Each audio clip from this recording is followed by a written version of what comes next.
بسم اللہ الرحمن الرحیم۔ عزیز دوستو، آج جس موضوع پر ہم نے گفتگو کا آغاز کرنا ہے وہ ہے کہ غسل کرنا۔ غسل مسنون کیا ہوتا ہے؟ ایک انسان خواہ وہ مرد ہے خواہ وہ عورت ہے تو کس طریقے کے ساتھ اس کو سنت کے مطابق، سنت رسول صلی اللہ علیہ وآلہ وسلم کے مطابق کس طریقے کے ساتھ جو ہے وہ اس کو غسل کرنا چاہیے۔ اور غسل کے متعلقہ مسائل میں قرآن اور سنت ہماری جو ہے وہ کیا رہنمائی کرتے ہیں، اس بارے میں آج ہم اپنی گفتگو کریں گے۔ تو غسل کیا ہوتا ہے؟ غسل کا معنی ہی یہ ہوتا ہے کہ انسان اپنے جب پورے جسم کو دھوتا ہے تو اس کو عرف عام کے اندر جو ہے وہ غسل کہتے ہیں۔ اور اس طرح شرع میں یہ ہوتا ہے کہ ایک کلیے اور قانون کے مطابق یا سنت رسول صلی اللہ علیہ وآلہ وسلم کے بتائے ہوئے طریقے کے مطابق ایک انسان ناپاکی کو دور کرنے کے لیے یا وہ کسی اور کام کے لیے غسل کرتا ہے تو اس کو جو ہے وہ غسل کہا جاتا ہے کہ جب وہ پورے جسم کو دھوتا ہے۔ جس طریقے کے ساتھ قرآن کریم میں اللہ پاک ارشاد فرماتا ہے کہ وَإِن كُنتُمْ جُنُبًا فَاطَّهَّرُوا، سورہ معاہدہ میں ارشاد باری تعالیٰ ہوتا ہے، اور اللہ پاک ارشاد فرماتا ہے کہ اگر تم جنب ہو، خوب پاک ہو جاؤ، یعنی غسل کر لو، یعنی جب تم جنبی ہو، تم ناپاک ہو تو تمہیں چاہیے کہ تم غسل کر لیا کرو، اپنے آپ کو جو ہے وہ پاک کر لیا کرو۔ اور اسی طریقے کے ساتھ صحیح بخاری اور صحیح مسلم کے اندر یہ متفقن علیہ حدیث پاک آتی ہے، اور اس حدیث مقدسہ کی جو راویہ ہیں وہ ام المؤمنین حضرت عائشہ صدیقہ رضی اللہ تعالی عنہا ہیں۔ آپ باقاعدہ نبی پاک صلی اللہ علیہ وآلہ وسلم کے غسل کرنے کے طریقے کو بیان فرماتی ہیں۔ آپ بیان فرماتی ہیں کہ جب نبی پاک صلی اللہ علیہ وآلہ وسلم غسل فرمایا کرتے تھے تو سب سے پہلے اپنے ہاتھوں کو جو ہے وہ دھویا کرتے تھے، اور اپنے ہاتھوں کو دھونے کے بعد جو ہے وہ پھر اس طریقے کے ساتھ وضو کرتے تھے کہ جس طرح وہ نماز کے لیے جو ہے وہ باقاعدہ وضو کرتے ہیں، اور اس کے بعد اپنی انگلیوں کو تر کر کے پانی کے ساتھ اپنے سر کے بالوں کے اندر جو ہے وہ قسم کا مساج کرتے تھے، یعنی جڑوں تک جو ہے وہ پانی پہنچانے کی کوشش کرتے تھے، اور اس کے بعد جو ہے وہ اپنے پورے سر کے اوپر، اپنے پورے جسم کے اوپر جو ہے وہ پانی ڈالا کرتے تھے، اور اس طریقے کے ساتھ جو ہے وہ آپ اپنا غسل جو ہے وہ فرمایا کرتے تھے۔ اسی طریقے کے ساتھ حضرت ام المؤمنین حضرت میمونہ رضی اللہ تعالی عنہ سے بھی جو ہے وہ روایت آتی ہے کہ وہ بھی اسی طریقے کے ساتھ چند الفاظ کے آگے پیچھے کے ساتھ، اور اس کے اندر یہ فرمایا کہ آپ باقاعدہ جو ہے وہ پہلے استنجا بھی کیا کرتے تھے اور اس طریقے کے ساتھ جو ہے وہ غسل فرمایا کرتے تھے۔ اب جہاں تک غسل کرنے کا ایک مسنون طریقہ ہے، سنت کے مطابق غسل کرنے کا طریقہ یہ ہے کہ سب سے پہلے جو بھی غسل کرنا چاہے وہ مرد ہے چاہے وہ عورت ہے، اگر وہ غسل کرنا چاہے تو سب سے پہلے جو ہے وہ اپنے ہاتھوں کو دھویا جائے۔ ہو سکتا ہے ہاتھوں کے ساتھ کوئی نجاست وغیرہ لگی ہو تو سب سے پہلے اس کے ہاتھ جو ہے وہ صاف ہو جائے۔ اس کے بعد ہمیں استنجا کرنا چاہیے، جس طرح ہم نماز پڑھنے کے لیے وضو کرنے سے پہلے استنجا کرتے ہیں، اس طریقے کے ساتھ جو ہے وہ ہمیں استنجا کرنا چاہیے۔ اور اس کے بعد اگر جسم کے کسی بھی حصے کے اوپر کوئی نجاست وغیرہ، کوئی گندگی وغیرہ لگی ہوئی ہے، چاہے وہ مرد ہیں چاہے وہ عورت ہے، تو اس کو چاہیے کہ سب سے پہلے اس گندگی کو اپنے جسم سے جو ہے وہ دور فرمائے، اور اس کے بعد جو ہے وہ ہمیں پورا وضو کرنا چاہیے۔ پورے وضو سے مراد کیا ہے کہ جس طرح ہم نماز کے لیے جو ہے وہ وضو کرتے ہیں اس طرح ہمیں وضو کرنا چاہیے، پاؤں کو چھوڑ دینا چاہیے، اور غسل کرنے کے بعد ہمیں چاہیے کہ وہ ہم دھو لیں، اس لیے کہ ابھی ہم نے غسل وغیرہ بھی کرنا ہے۔ اور اس کے بعد کیا ہے کہ ہمیں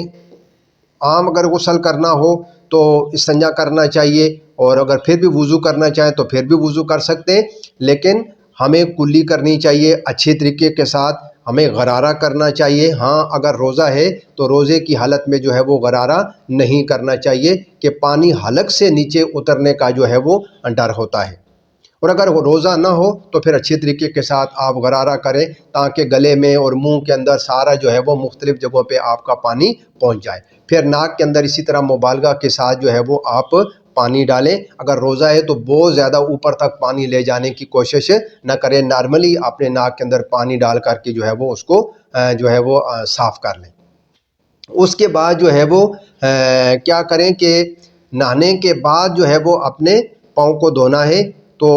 پہلے ایسا کریں کہ سر کو تر کر لیں، یعنی انگلیوں کے ساتھ مساج کر لیں، اور اس کے بعد کیا کریں کہ اپنے سر کے اوپر پانی ڈالیں، اپنے دائیں کندھے کے اوپر، اپنے بائیں کندھے کے اوپر جو ہے وہ پانی ڈالیں، اور پھر جو ہے وہ ایک خشک جگہ ہو کر، اگر وہاں سے پانی کے نکاسی کا بندوبست غسل خانہ کے اندر ہے تو ٹھیک ہے، آپ اپنے پاؤں کو اسی طرح دھو لیں. اور اگر پانی کا نکاسی کا صحیح بندوبست نہیں ہے تو پھر جو ہے وہ آپ لاسٹ پر جب غسل کمپلیٹ ہو جاتا ہے، مکمل ہو جاتا ہے، تو پھر اپنے پاؤں کو دھو لیں.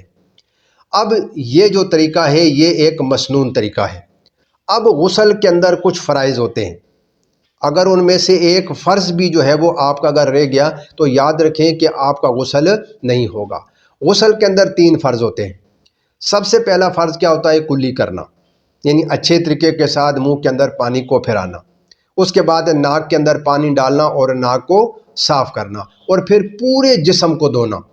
پورے جسم کو دھونے سے مقصد یہ ہے کہ ایک ایک بال کے نیچے جو ہے وہ پانی جانا چاہیے. اور اگر جو ہماری خواتین ہوتی ہیں جنہوں نے اپنے بالوں کو اوپر جو ہے وہ ایسے جو ہے وہ باندھا ہوا ہوتا ہے، چٹیا سی بنائی ہوتی ہے، اور اگر اس کے اندر پانی جا سکتا ہے، جڑوں تک بالوں کے پانی جا سکتا ہے تو ٹھیک ہے، پھر تو بال کھولنے کی ضرورت نہیں ہے.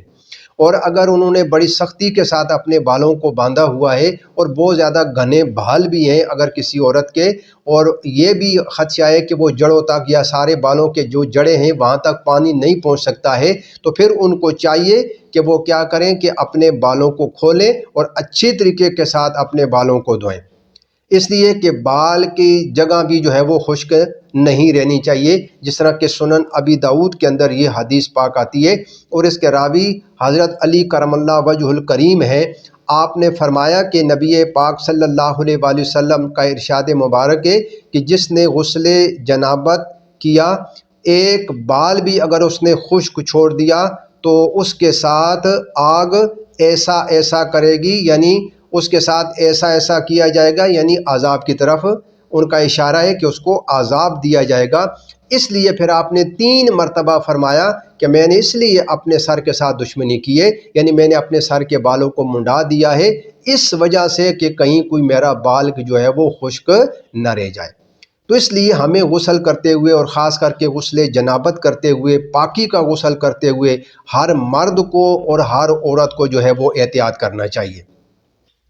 کہ اس کے پورے جسم پہ جو ہے وہ پانی جانا چاہیے. اسی طریقے کے ساتھ غسل کرتے ہوئے ہم سے غلطی یہ بھی رہ جاتی ہے کہ جو ہماری ناف ہوتی ہے وہ خشک رہ جاتی ہے. اس لیے غسل کرتے ہوئے ناف کے اندر بھی جو ہے وہ ہمیں اپنی انگلی پھیر لینی چاہیے تاکہ جو ہے وہ بھی جو ہے وہ تر ہو جائے. اسی طرح خواتین جنہوں نے زیورات وغیرہ پہنے ہوتے ہیں، بالیاں پہنی ہوتی ہیں، ناک کے اندر زیورات پہنے ہوتے ہیں، انگلیوں کے اندر انگوٹھیاں وغیرہ پہنی ہوتی ہیں، تو ان کو بھی چاہیے کہ وہ یا تو انگوٹھیوں کو یا زیورات کو اتار کر کے اچھے طریقے کے ساتھ غسل کریں، یا ان کو پھیر لیں تاکہ اس کے نیچے جو سوراخ وغیرہ ہے اس میں بھی جو ہے وہ پانی چلا جائے. اور اگر وہ خشک رہ گیا تو یاد رکھیں کہ ایسی خواتین کا غسل نہیں ہوگا اور وہ ناپاک رہیں گی.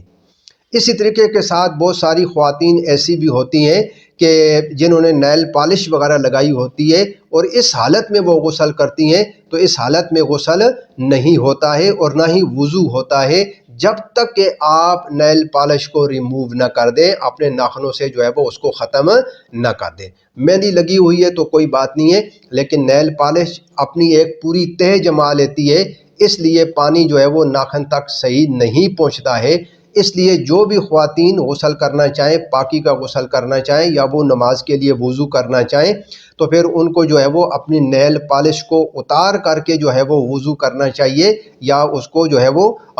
غسل کرنا چاہیے. تو اس کے علاوہ کچھ غسل ایسے ہوتے ہیں کہ جو سنت ہوتے ہیں، کہ جس طرح کہ جمعے کے دن آپ نے غسل کیا تو یہ بھی جو ہے وہ سنت ہے. عیدین کے لیے آپ نے نماز کے لیے غسل کیا تو یہ بھی سنت غسل ہوتا ہے. حج یا عمرہ کا احرام باندھنا چاہیں اور اس کے لیے جو ہے وہ آپ نے غسل کیا تو یہ غسل جو ہے وہ سنت ہے. بسا اوقات یہ ہوتا ہے کہ ایک انسان جنبی ہوتا ہے اور اس کو کچھ چیز کھانا پینا کی اس کی ضرورت پڑ جاتی ہے، تو اس کو چاہیے کہ وہ کھانے پینے سے پہلے کم از کم جو ہے اس کو وضو کر لینا چاہیے، اور وضو کے بغیر اس کو جو ہے وہ نہیں کھانا چاہیے۔ جس طرح کہ حدیث پاک کے اندر آتا ہے کہ نبی پاک صلی اللہ علیہ وآلہ وسلم نے فرمایا کہ جس گھر کے اندر کوئی جنبی ناپاک مرد یا عورت ہوتی ہے، ابھی تک وہ غسل نہیں کرتی ہے، تو اس گھر کے اندر جو ہے وہ رحمت کا فرشتہ نہیں آتا ہے۔ تو اس لیے جتنا بھی ممکن، جتنا بھی جلدی ممکن ہو، ہمیں جو ہے وہ فوری طور پر جو ہے وہ غسل کر لینا چاہیے۔ ناپاکی کی حالت کے اندر جو ہے وہ گھر کے اندر ہمیں نہیں رہنا چاہیے۔ تو یہ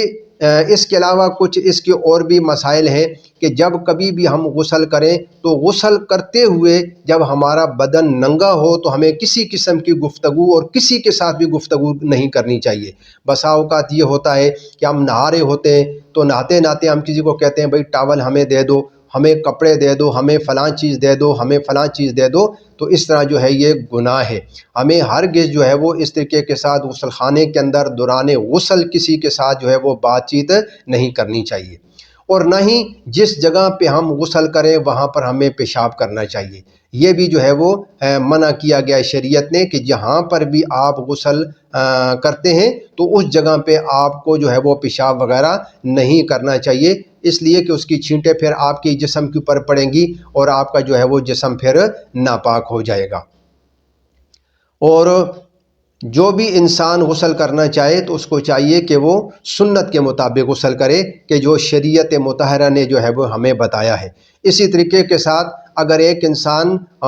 غسل کرنے سے پہلے جو ہے وہ وضو کر لیتا ہے، پھر وہ غسل کرتا ہے، اور اس کے بعد اگر نماز کا ٹائم ہے تو اس کا وضو ابھی باقی ہے، اس نے توڑا نہیں ہے، تو اس کو دوبارہ وضو کرنے کی ضرورت نہیں ہے، اس لیے کہ وضو سے بڑا وضو جو ہے ہوتا ہے وہ غسل ہوتا ہے۔ جب آپ نے غسل کر لیا ہے تو اب آپ کا وضو ہے، اور اگر آپ نے ویسے ہی جو ہے وہ سر کے اوپر پانی ڈال دیا ہے اور نہ کلی کی ہے اور نہ ناک میں پانی ڈالا ہے اور نہ ہی صحیح اہتمام کے ساتھ غسل کیا ہے، تو پھر اگر نماز کا وقت ہے تو پھر آپ کو جو ہے وہ سر نو جو ہے وہ وضو کرنا چاہیے۔ لیکن اگر آپ نے سنت کے مطابق غسل کیا ہے تو پھر نماز کے لیے آپ کو دوبارہ وضو کرنے کی ضرورت نہیں ہے، یہی وضو جو ہے وہ آپ کے لیے کافی ہے، چاہے وہ مرد ہے چاہے وہ عورت ہے۔ تو ہمیں بھی چاہیے کہ جب کبھی بھی ہم غسل کریں، چاہے وہ ناپاکی کا غسل ہو، چاہے وہ ہم کوئی